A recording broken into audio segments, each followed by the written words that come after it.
संत रामपाल जी महाराज द्वारा लिखित पुस्तक धरती ऊपर स्वर्ग का पेज नंबर 13। जब से नाम दीक्षा ली है, काल का जाल ठीक से समझ लिया है। अब इस नरक को नहीं ढोएंगे। नाम दीक्षा के बाद जब मैं अपनी माँ के घर गई थी और चलने लगी तो भाई 500 का नोट देने लगा। मैंने हाथ भी नहीं किया। पहले भाई नोट निकालता, तुरंत लेकर छुपा लेती, कहीं भाभी न देख ले, भाई के जी न साका करे। जब मैंने कहा भाई ना बहुत ले लिया, अब नहीं लेना है, भाई ने सोचा पैसा कम मानकर बहन नाराज हो गई। भाई की आंखों में आंसू आ गए। बोला बहन तेरा भाई गरीब है इसलिए थोड़े रुपये दे रहा है, ले ले, कभी भगवान करेगा तो अपनी बहन को घने घने रुपये दूंगा। मैंने कहा भाई मैंने नाम दीक्षा ली है गुरुजी संत रामपाल जी से, उनके ज्ञान को समझा है। उनकी शर्तें हैं कि कोई बहन भाई या माता पिता से शादी के बाद रुपये कपड़े नहीं लेगी। परमात्मा पर भरोसा करो। एक बहन ने सत्संग में बताया कि मैं घर गई तो चलते समय मेरी माँ ने 5000 रुपये मेरी जेब में डाले और बता दिया इतने रुपये हैं। मैं लालच में आ गई, ले आई। तीसरे दिन भैंस का बच्चा यानी काटड़ा मर गया। भैंस 12 किलो दूध देती थी। 1,22,000 रुपए की लाए थे। दूध देना बंद कर दिया। उसको 50,000 में बेचना पड़ा। मेरे दिमाग में तुरंत गलती याद आ गई। अपनी गलती बताकर गुरुजी के आदेश से नाम शुद्ध करवाया। उसके बाद मायके के रुपये कपड़ा लेना विष के समान समझ लिया और घनी हानि हो गई। भाई का नुकसान किया, चोरी का भाव बना, भाव खराब हुआ। उस बहन की बात मुझे खटक रही थी, इसलिए अपने भाई से एक भी रुपया नहीं लिया। कुछ दिन बाद भाई मेरे घर आया, फिर 1,000 रुपये देने लगा। मैंने रुपए नहीं लिए, समझाया भी, परंतु उसके मन में यही बैठा था कि मैं गरीब हूँ, बहन को खुश नहीं कर सका। मैं अपने भाई को लेकर सत्संग में गई, वहां ज्ञान सुना। अन्य भाई बहनों से आप बीती सुनी। तब भाई का मन हल्का हुआ कि बहन नाराज नहीं है। धीरे धीरे भाई तथा भाभी ने भी नाम दीक्षा ले ली। अब वह घर स्वर्ग बन गया। भाभी जी बहुत अच्छे स्वभाव की है, परंतु टोटे ने दुखी कर रखी थी। ऊपर से हमारा खर्च उसे विचलित कर देता था। अब आंखें बिछाए भाभी बैठी रहती हैं, कब ननंद आएगी, भगवान की बात बताएगी। ऐसे वह पवित्र नाता विष से अमृत बन गया। धरती ऊपर स्वर्ग का एहसास होने लगा है। प्रश्न करते हैं कुछ भाई की ढोल बाजे बजवाना व घुड़छड़ी करना तो पुराना रिवाज है, इसमें क्या फर्क पड़ता है। अब उसका स्थान डीजे ने ले लिया। जमाना बदल गया है, नाचना गाना तो आम बात हो गई है, आप मना क्यों करते हो। कुछ रुपये चलते समय बहन बेटी को देना उसका सम्मान है। इसका उत्तर यह है, नंबर 1, प्रथम तो यह शास्त्र के विपरीत है। नंबर 2, विवाह घुड़छड़ी से या डीजे से नहीं होता, लड़के लड़की का होता है। गली में नाचना कूदना, बाप बेटी, माँ चाची, ताई बुआ, भाई चाचे, ताऊ सब बेशर्म होकर नाचते हैं। ये कौन सी सभ्यता है, ये नहीं करना है। ये कंजरों वैश्याओं का काम होता था। अब सामान्य समाज भी इसी गंदगी में धंस गया है। इस लोक में न जाने कब क्या घटना घट जाए, इसलिए हम परमात्मा से डरकर सब बकवाद छोड़कर परमात्मा के संविधान में चलते हुए अपनी सब क्रिया करते हैं। आप सुन रहे हैं जगत गुरु तत्वदर्शी संत रामपाल जी महाराज द्वारा लिखित पुस्तक धरती ऊपर स्वर्ग का पेज नंबर 14। सुनो एक दुखद घटना। एक दिन समाचार पत्रों में छपा कि एक बारात जा रही थी। जिस कार में दूल्हा बैठा था वह दुर्घटनाग्रस्त हो गई। दूल्हा तथा दूल्हे का जीजा जो उसी कार में बैठा था घटना स्थल पर ही दम तोड़ गए। पहले दिन सारा परिवार गली में नाच रहा था, डीजे बजाया जा रहा था। वे सब फोटो भी समाचार पत्र में छपे थे।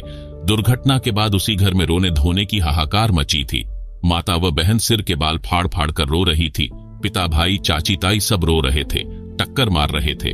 अब बच गया डीजे।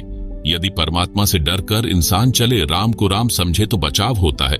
इसलिए मैं अकर्तव्य कर्म यानी जो कर्म नहीं करने चाहिए करने की आज्ञा नहीं देता। बेशर्मी की हद हो चुकी है। बहन बेटी को चलते समय कुछ रुपये देना एक रिवाज है जो समाप्त करना है। बहन बेटी को भिखारी नहीं समझना है, उस बहन बेटी को बेटे के समान समझना है। धरती ऊपर स्वर्ग तभी बनेगा जब हम अपनी इंसानियत को पुनः संभालेंगे। प्रश्न, क्या आप अंतरजातीय व अंतरधर्म विवाह के पक्ष में हैं? उत्तर, हमारे मिशन में जाति धर्म की कोई बाधा नहीं है।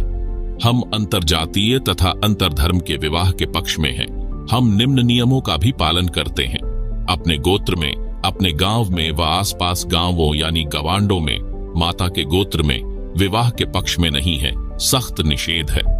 मुसलमान अपने नियम अनुसार कर सकते हैं, यदि अंतरधर्म विवाह मुसलमान हिंदुओं में करते हैं तो उनके लिए गोत्र को छोड़कर अन्य उपरोक्त सब नियम लागू रहेंगे। यदि हिंदू भी किसी मुसलमान लड़की से विवाह करेगा, उसके लिए भी गोत्र को छोड़कर अन्य उपरोक्त नियम लागू होंगे। इसी प्रकार सिख, ईसाई या अन्य के लिए नियम रहेंगे, यानी गांव, गवांड यानी पड़ोसी गांव में विवाह नहीं कर सकते। प्रश्न, क्या आप प्रेम विवाह, लव मैरिज के पक्ष में हैं? उत्तर, हाँ, परंतु निम्न शर्तों के साथ। उपरोक्त प्रतिबंधित बिंदुओं को ध्यान में रखकर माता पिता की सहमति के साथ प्रेम विवाह कर सकते हैं। प्रश्न, आप सब त्योहार मनाने से रोकते हो। त्योहार तो खुशी का प्रतीक माना जाता है, इसमें क्या दोष है? उत्तर, त्योहार का अर्थ है किसी विशेष दिन को जो अपने धर्म की गरिमा से जुड़ा होता है। उस दिन कुछ अलग से खाना पीना करना, उस घटना की चर्चा करना जिस उपलक्ष्य में त्योहार मनाया जाता है।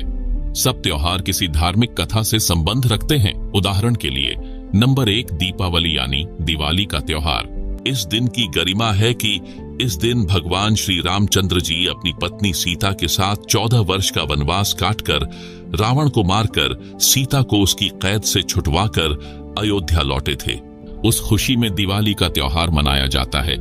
आप सुन रहे हैं जगत गुरु तत्वदर्शी संत रामपाल जी महाराज द्वारा लिखित पुस्तक धरती ऊपर स्वर्ग का पेज नंबर 15। घर घर में कई कई दीपक जलाए जाते हैं।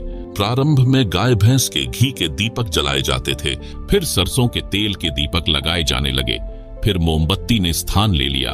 अब बिजली के छोटे छोटे बल्ब दीपक के स्थान पर लगाए जाते हैं। एक दिन यह सब कर दिया, फिर न सीता याद आती है न श्री राम। क्या आपको याद है? नंबर 1, सीता जी को 2 वर्ष के बाद एक धोबी के व्यंग्य के कारण घर से निकाल दिया गया था। उस समय वह गर्भवती थी।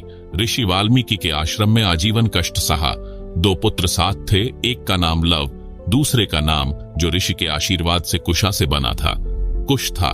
विचार किया जाए, जिसकी पत्नी को निकाल दिया गया हो, बच्चों का व पत्नी का पता नहीं, कैसे कष्ट का जीवन जी रहे होंगे। क्या वह व्यक्ति चाहे राजा भी क्यों न हो सुखी रहेगा? सपने में भी सुखी नहीं रह सकता, शर्म के मारे बोलता नहीं है।